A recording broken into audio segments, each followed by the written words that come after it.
Welcome to A Better HR Business, the podcast that looks at how HR consultants and HR tech firms grow their businesses and how they help their employers to get the best out of their people. Remember, for show notes and downloads, go to www.getmorehrclients.com/podcast.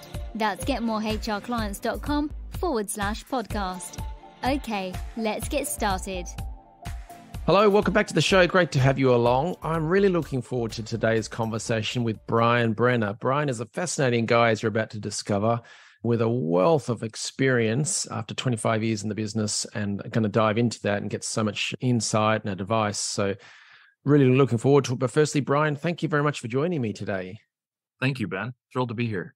And you're in Indianapolis. How's life there at the moment? I am right at this moment here. It's great. We're having snow. We had a 74-degree day last Thursday, unseasonably warm, and then it snowed 2 inches on Saturday. So we're adjusting, shall I say? Yes. I love it.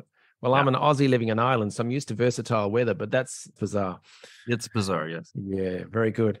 So, Bryan, as I said in the intro there, you've got a fascinating story. So for people listening, after 25 years as an entrepreneur, Bryan led his company, First Person Advisors, along with his executive team, into a strategic acquisition by their long-term partner, NFP. And so now Bryan is the managing director of NFP Indiana. And there's various components to the business. But yeah, Bryan, can we take it back to the beginning and tell us about the formation of the business and then the journey within that? We'll get to the acquisition side and what the business does. But why did you start it and how did the business evolve and what does it actually do now? Absolutely. Yeah. I often call myself, Ben, the accidental entrepreneur. Went to college to become a journalist and I never did. I went into a marketing job, which turned out to be in the insurance business. And that ended up leading me to start my company at 24. My father-in-law gave me a loan at Prime Plus One. That's kind of the family deal. If you need a dishwasher, it's Prime Plus One. If you want to buy a business, it's Prime Plus One, which, isn't so bad. So the reason I started the business was I had become a consultant in a short period of time, early career, client facing after having just been in-house a little while. And salespeople loved taking me on calls. I kind of was able to help answer technical questions, kind of help seal the deal, give them confidence. And then I started to think, if I can do this for them, maybe I can do this for myself. I saw what was going on in the market with brokers and advisors, and this was 25 years ago. It wasn't terribly impressive. They got paid quite a bit of money for not a lot of delivery. Yeah. I had a communications bent, and I thought, what I really see missing is employers spend a lot of money on making decisions and around benefit structures and offerings and perks and amenities around the decision-making table, but then they tend to did not put a lot of thought into how it came through to the employees, the ultimate, beneficiaries. And so I thought, well, if we could improve that and create a niche there, we could really make a difference. And we've done that for 25 years. We have an in-house marketing communications team that takes all the good things that our consultants do with our clients and makes sure that it really packs a punch at the employee level. And that's, of course, more important than ever right now in the current world. Absolutely. So it's been a good run. It's been wonderful. I've accumulated a lot of amazing relationships and experiences. And now we're thrilled to be part of NFP, as you suggest. Yeah. Oh, and we'll get to that in a minute. But look, I have to go back for a second because how on earth do you ask your father-in-law for a loan? Because as I said, I'm in Ireland and the big band from this part of the world is U2. And I remember hearing that each of them went to their parents and said, we need a loan of £1,000 to get our first record deal. But you went to your father-in-law. That's a lot more difficult. Yeah. Well, they obviously had a plan for success. I didn't, but I did have the relationship with him. And actually, he was in the insurance business, kind of the old school version did kind of one-man band, lots of everything, had like a part-time assistant.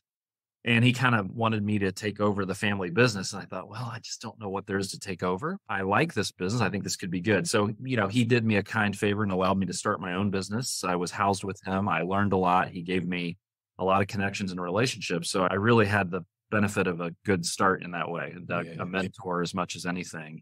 And he does kind of like to be owed money. So I think he kind of liked it. I string the payments out as long as possible. I finally said, Dad, we got to pay this off. Okay. He finally agreed. But it worked out it worked well for everybody. He's 90 years old. He still comes into the office sometimes. He knows what's going on. He has a sense of pulse on the business, and that's been wonderful. Well, that's fantastic. Yeah. And as a side note for people listening to this, I've spoken with many business leaders and consultants launching and so on. Some of them are scared to contact friends and family for that, not necessarily money, but for reaching out to contacts. They kind of think that I need to start this on my own and not bother with them or lean on them too much. But the ones I've seen who really succeeded, they know that the referrals and that kind of things really kickstarts a new business, and go for it. Make those connections, use them. You'd be crazy not to. Is that fair enough? I completely agree. I do understand sometimes the reticence for that. It can feel, imposing or whatnot. But I think at the end of the day, most people want to help. They want to see their own imprint on success and something that works well with somebody they like. So I think you're almost doing them a disservice by not giving them an opportunity to engage. I will say early on, I became a life insurance salesperson, as well as just obviously doing corporate benefits, which was what my ultimate destination and what I had experience in. And I called on every single family and friend and all their families and friends. And it was, sometimes a little bit, I was sheepish or felt, but most of the time it worked really well. I will say one other thing in that regard, Ben. You wouldn't know this unless you did business in Indianapolis and kind of, ran around here for a while, but it's a very helping community. And people are very quick to usher you in. There's no need to have a pedigree or a certain, surname. It's like just, come in and contribute. And that's been wonderful for me. Yeah, that's really good. That's a nice way to be. So NFP itself and NFP Indiana, what kind of employers would come to you and how do you help them? Yes. NFP globally has businesses of all sizes. We do tend to be a mid-market player, meaning, a few hundred to, mid thousands, 10, 15, 20,000, occasionally bigger, occasionally smaller. Indiana, the way we've chosen to position ourselves, and NFP gives us autonomy to continue that, is we do have business from startup to multi-thousand, and we just have different ways of servicing each of those kind of in segments. Small employers under 50, they don't have an HR person. They want few contacts. They want turnkey. They want things handled. You start to get above that, you get an HR person. You get above that, you've got dedicated teams. So we have very different ways of interacting, but we like all three. And then if I'm right in thinking, your business evolved in the service lines that you offered, and I forget how kind of whether it was rewards or, comp and bends, what was the flow and why did you go in that direction? We started in benefits because that's been a challenging environment for employers for these full 25 years. Although we've gone from $100 single rate to, $1,500, which is insane. But it's always been an area where employers needed a lot of strategy support, a lot of, power and negotiation and putting that all together. We then about 7 years ago started our compensation practice because we felt that the small and mid-market employers were going to have to become more sophisticated in their approach to compensation, less shooting off the hip, less making it up as they go, putting structures in place, having philosophy, having data to support decisions. And boy, were we right, and now states are requiring transparency around it. There's a demand for pay equity, of course, appropriately so. Our clients who took us up on that have been well positioned for the current market. And then, of course, we meet clients every day who don't have a strategy and they need us to help them get that in place. We then started really last 3 years ago, we started pulling those two together and presenting ourselves as total rewards minded people. So helping with the strategy around all of rewards, and then also delivering that down to the employee in a more holistic fashion versus silos. So we've found good value. And then, of course, in the middle of the work, they're very separate. Like comp works differently. The benefits works differently from perks. So that's been I think the market's given us good marks on that. And then the other business we have is the Performance Lab. It's really been more just my personal passions and the work I like to do. Yeah. I'll ask about that in a moment, but around the benefits and the reward total compensation side of things, sounds like you've got some great strategic processes and wins for clients there, but you've also got that sort of marketing or employee comms side from your journalistic background, which is fed through into the people you brought into the business and the way you approach it. So it's a nice blend, right? That's exactly right. Yeah, I'm very happy with it. I think it's created a good competitive advantage. It's made us more consultants and less brokers. We do broker, of course, that's a function that has to happen. But, really showing up as consultants who can understand the business, understand what the executives are trying to accomplish, understand the sentiments of the people, and then pull that all together in ways that improve, lift all boats is sort of my way of operating. Yeah. And the Performance Lab, so that's a slightly different business. What is that and what led to the formation of that? Yeah, it fits well because what it does is it appeals to the best leaders within our best clients. So leaders who really want to do the best they can by their people, maximize and optimize their advantages, hire the best people, be competitive, feel good in that way, it appeals to them. And we want as many of those kind of people as we can have, right? So it's a nice fit. The personal passion for me was as a CEO, former CEO, I did all the things that a CEO does. You try to delegate, get good people around you, operate in your strengths, learn and grow, become a better leader. And I really reached a point where the complexity of the business, I needed more help. I needed a strategy written down. I couldn't just sort of feel my way around. So I hired a consultant who brought me the idea of the performance climate survey, which we now own. He brought me the idea of high performance and what does high performance mean. And most of our philosophy, Ben, operates sort of out of the good to great philosophy, or, what really sets apart the best companies. There are only a few certain things that really do. And our diagnostic measures those things, gives the executives a sense of where are they winning, where they maybe need to prioritize new initiatives. So it's both celebratory and positive, but it's also looking at how do we use the positives to pull up the negatives and make them better. It's a consulting process. I wouldn't call it management consulting, but kind of. Yeah. There's a little bit of that to it.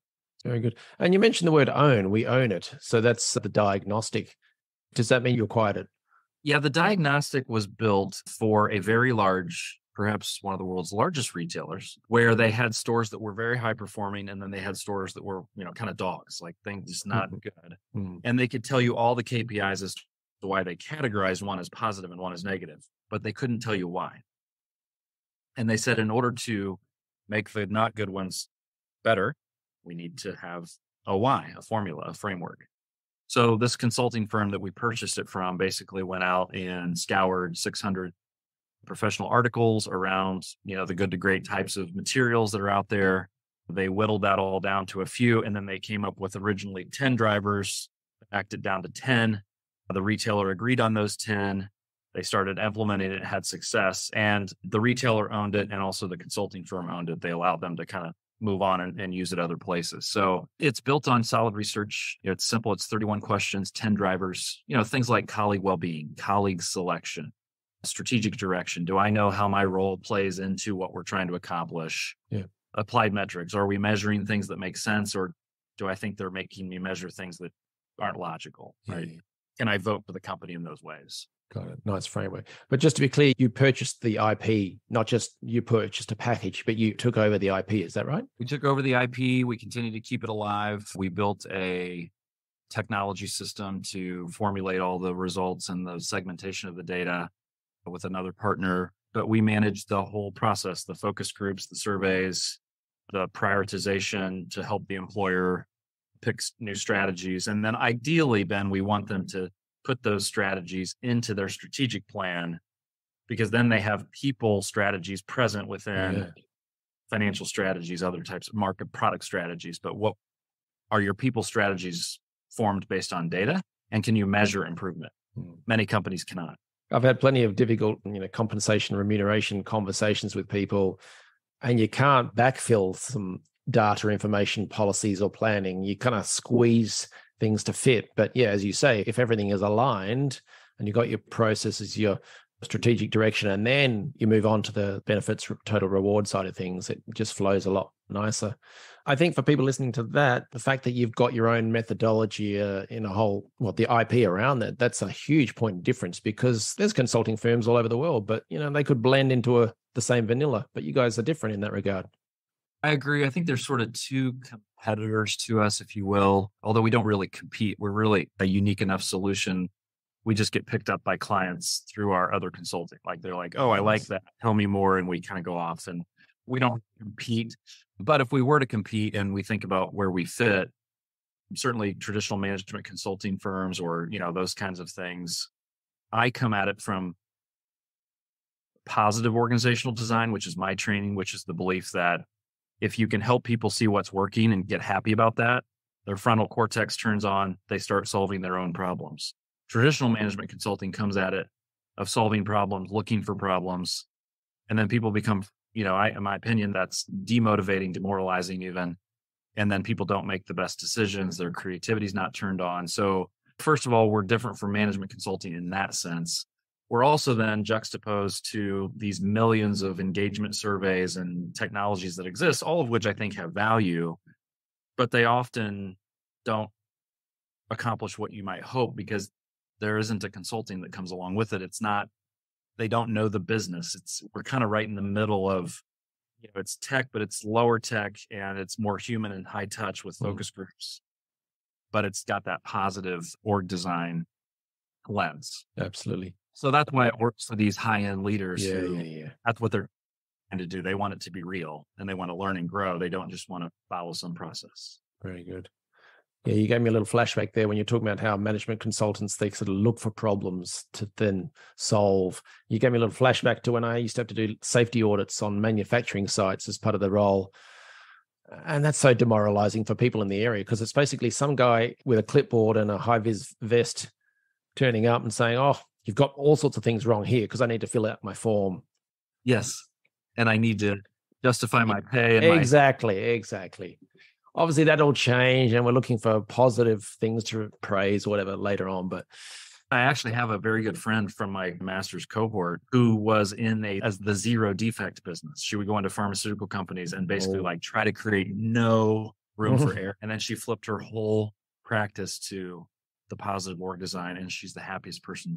Yeah. The way we kind of flipped that in one particular location is they always used to get the crews together and get them to come up with the safety, not standards, I forget what the word was, but get them to set the benchmarks for the teams. And it almost became self-enforcing and, spurring each other on to do a better and better job rather than some big wig in from management telling them off. So, yeah. I love that. So 25 years in the business, you've gone through an acquisition, you've gone through the roller coaster, I'm sure. What worked for you in terms of business growth, marketing, customer acquisition, and what didn't? I'm curious to hear what happened over that time. What has changed and what hasn't? Well, what worked, what didn't work? Oh gosh, so many things over time didn't work. I mean, there's a longer list of those than what worked. What worked for me was seeking out people I resonate with and not trying to do business with people I didn't, right? In the early days, that's hard because you just need business and you don't really even know yet what you like and don't like, but really listening to my own heart and really the kind of clients I thought that my people would like to work for and want to work hard for. It was important to me that I enjoy my job, and it was equally important that my people, have a sense of fulfillment, enjoy their job. I believe there's a lot of power in work, power for good, power for evil. I wanted it to be accretive to their life to work here versus somewhere else. And so that became an important lens and always has been and still is. NFP is full of really great people that are entrepreneurial. It's the largest entrepreneurial company you'll find in our space. That hasn't changed. And that's why I selected NFP, that they share the same value around people and how people are treated. From a market segmentation, there was a moment when we had to sell off a book of smaller employers because we wanted to grow our larger employer base and we just were too small to figure out how to do both well. It was a hard moment, but I think it was the right decision. We later picked that back up because we felt actually we could now do more segmentation. We could handle it. And that we wanted, in Indiana, we have a lot of small clients, a lot of small not-for-profits. It's kind of a small business town. We have very few mega corporations. And so we felt we needed to pick up startups. We needed to pick up smaller organizations that were important to the fabric of our community. And that's where we became recommitted, probably 12 or 13 years ago. In terms of the types of clients, it tends to be closely held businesses. We do a little bit of public work. It tends to be very entrepreneurial, high concentration of professional services, technology, not-for-profits. But then we've got our fair share of, a family that started a manufacturing business and has fifth generation, leading. I love the variety of that. One thing that's been the most fulfilling for me is leading a business and trying to figure that out every day, and also helping people lead their businesses every day, produced a phenomenal petri dish of learning. And I now know that one of my top values is learning. And so that's why I love what I do. When you said you were sort of came to a fork in the road and you decided to offload a book of business, it was the smaller types. What kind of percentage of the business was that? Because that's a big step to get rid of a proportion of the business. Yeah, it's a typical 80-20 rule where it's a serious number of clients, but not a very much revenue. It was probably 20% revenue, but 80% clients. Wow. Client count. And so it was revolutionary. It was very freeing to all of our people. And we continued to use that philosophy over time. How do we make the routine so we can build new things, have creative energy flow? And our business has done a pretty good job, our leaders, of, continuing to try to simplify that and be simplified and keep it sort of buttoned down through process and people strategy and ways of teaming, but then allow the business also to experiment and create new things with that energy. Got it. And speaking of the 80-20 rule, there are lots of different channels in marketing. So customer acquisition, client acquisition. What were the main methods that you got new clients? Do you call them customers or clients? Clients, typically. What brought in the most clients over the years? Really, it was me and my relationships and my work in the community. I was able to train a few really high-end producers, but it took years to do that. And they're very effective. They're in the business still, and they're quite incredible at what they do. I was never good at sort of bringing people in fresh and somehow having a system whereby they became good. And so I really failed at that. I never figured that out. I really don't think it's really what I wanted or, really wanted to be good at, candidly. And so becoming part of NFP has been good because NFP is good at that. They have teams and systems and processes that are built to help that. And so that's benefiting us. But really, we grew quite large. I remember sitting early career in a session, and somebody from a competitor who was, quite a bit advanced over where I was in career said that he had like a $6 million book of business. And at this time, my business was probably $2 million. And I thought, you know what? I'm going to be better than that. That was like a moment of truth where I'm like, well, if he can do that, I can do that. I built a significantly large book of business with a whole lot of leverage to get it done. The wonderful thing now is that I've become part of NFP. I don't have to run the business every day, and I'm back at it. So we're growing like a weed, and I love it. And all I have to do is take care of people every day.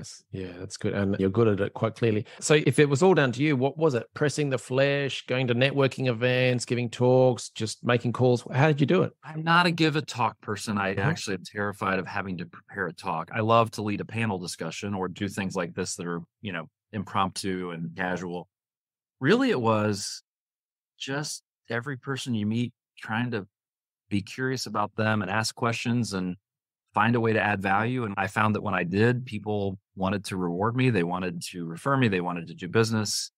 I also did a lot in the community. I became a civic leader in the community very early in life because I wanted to. I wanted to do that versus, play golf with people to try to get business. I don't have the patience for golf. I don't find it that interesting. And I really just went that direction. And so I like to get into like an ecosystem and sort of start to figure out how it works. And as I do that, I end up building clientele within that, right? So para-government organizations. So organizations that are not for profit, but aren't governmental, but support sort of how the world works. All those not-for-profits that sort of get things done in our world. That's a huge ecosystem for me. I spend a lot of time in that. And while you're doing all that, are you not mentioning your business and they just find out about you? Usually they're trying to solve a problem that I know something about, and I jump in and become part of it. Yeah, just be helpful. I mean, it really true. It sounds trite, but it's really true. Especially in that kind of community. Yeah. Indianapolis is very, it's a very big, small town, really, essentially. And I think, Ben, some of that style just comes from, I grew up on a farm and we ran the farm. We didn't own it, but we had a lot of, what we in the day called farm hands or, workers that kind of did all, help during the harvest season and things. And the way that my mother and father took care of those folks and fed them and, 10 o'clock at night and things, life and work was not separate. It was integrated. And that was seen as good. I grew up believing integration is good. I don't need to separate my life one from another. Now, are there certain boundaries? Of course, and no one would argue those.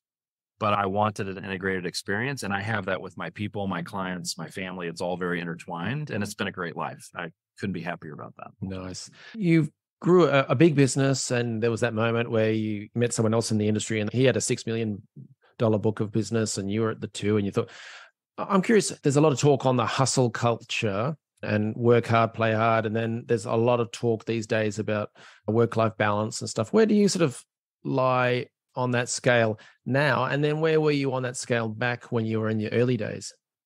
We had 4 children over time, and Elaine and I've been married almost 30 years. I remember 3 of those babies were in March. One was October, Gracie.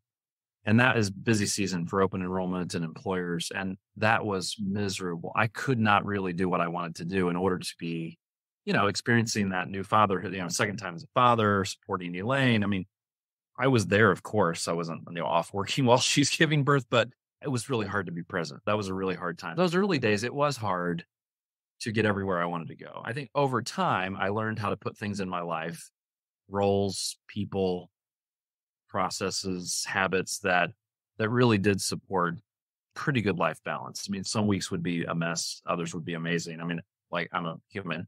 The party was thrown for me for our 25th anniversary a month and a half ago.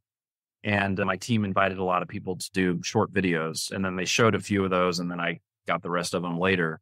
And it was an amazing compilation of comments and feedback. It was a little bit embarrassing in some ways, but it was wonderful in others. All of my children had a snippet. Every one of them said, Dad was always there. He never missed things. And they would say, I've marveled at his ability to do all that and to be here. And sometimes my employees hear that and they almost don't believe it because they see me on the move. Oh. But what they don't see is that I live my life integrated. So I might be doing family stuff at 10 o'clock in the morning.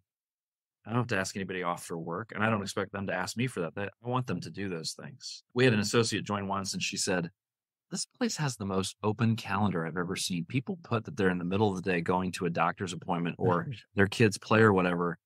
And nobody has to hide that. And I'm like, I've never even considered why you would hide that. Like what? I think that's awesome, you know?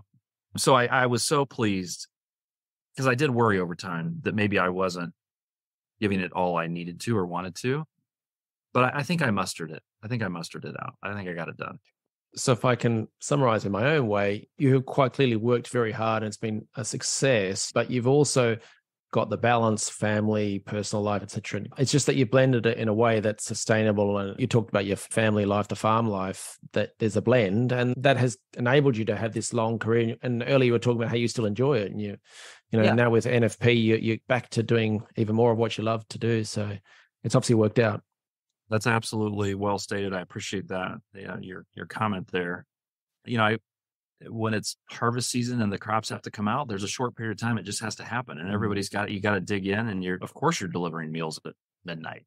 And then there's other times where that would be crazy. You're in bed by 8 o'clock. That's life, right? So you learn to appreciate what's needed and not fight it, but find ways to make it work well. Got it. Can you tell us about the acquisition itself? How did you decide to sell, and how did you choose who that was going to be? Yes. Well, I used to take more exception to the word sell than I do now. When I first made the move, the newspaper came out with, first person sold to global giant, blah, blah, blah. And I called the editor. I said, I take issue. What I did is I created a strategic acquisition so that we could become what we needed to become. Yeah, fair enough. I mean that. That's truly what happened. I was getting my master's at Case Western in positive org design and change management, long-winded, but you understand what that means. If you're going to be helpful to organizations, it cannot be about you. You must have your own sort of, world aligned. And so there was a great deal of executive journey in that program. I had to write a vision for myself 10 years out. And when I wrote that down, Ben, I had 4 areas: me, my family, my clients, my people. As I wrote down what I wanted in all 4 quadrants, the veil fell off my eyes and I realized I could make that happen more expeditiously with a better likelihood of success, becoming part of something larger. I did not need to be a CEO. I did not need to be an owner in order to be happy. I needed those things to happen. And so it really became kind of I don't want to say easy because, obviously going through acquisition and whatnot is a massive endeavor, but it was easy to stay committed to it and focus on the positives because I knew exactly why I was doing it and it was the right thing and deliberate. Got it. In the tech world, this happens all the time. If they want to grow and help people around the world, then they take on funding. So I see what you mean by strategic acquisition. So to wrap up then, what would be your advice to other advisory consulting firms on how they can grow, acquire more clients or customers, however that's phrased for them? What's your advice on how to grow and develop a successful business? Yeah, I think to me, it's a balance between asking your customers a lot of good, curious questions to get at what they're trying to do, what they really care about, what they need to solve. But it's also recognizing that if they knew what they should do, they would have already done it. And so it's respecting what they bring to the table and that they can answer their own questions, but also being willing to really say what you think and genuinely, put yourself on the line at risk of saying, I think this is maybe where I might go if it were me, right? And helping them along with that, I think is a wonderful service. I have found that if I do that, and if that's reciprocated and that's what the person wants, I can work with them for a long time in a lot of different capacities, and they'll keep coming back for new stuff all the time because I now am truly their advisor. I'm not just a consultant. I'm not just an option. I'm their person. I think that's the most important thing you can do to build a successful business because it's sticky, it's sustainable, it's gratifying, it's very mutual. And that's just, maybe that's only important to me, but I think those are the things that most people get into business for. It's not really the money. I mean, certainly, yes, there's value there, but most people, I think, start businesses because they're trying to make something happen, something bigger. So not just an advisor, not just a consultant, but a trusted partner, a trusted advisor in that sense. And absolutely, it's much more sustainable. If people want to learn more or utilize some of the services from NFP Indiana, what should they do next? I think go to my LinkedIn account. Bryan Brenner is the best way to find me in Indiana, and we can link up and talk and see where it goes. Cool. All right. Well, check the show notes and we'll have Bryan's LinkedIn in there. Bryan, you've shared so much great insight and I really appreciate you sharing your story like this. And I also, I want to say hi to your father-in-law. So thank him from me for helping you along that way. I will do so. Really appreciate your time and thanks for joining us today. Thank you, Ben. It's been a delight. Have a great day. Thanks for joining us today on A Better HR Business, the podcast that explores the world of HR consulting and HR tech businesses. For show notes and downloads, go to www.getmorehrclients.com/podcast. That's getmorehrclients.com/podcast. Remember to subscribe and share the show with any friends who are busy growing a HR business. Thanks and see you next time.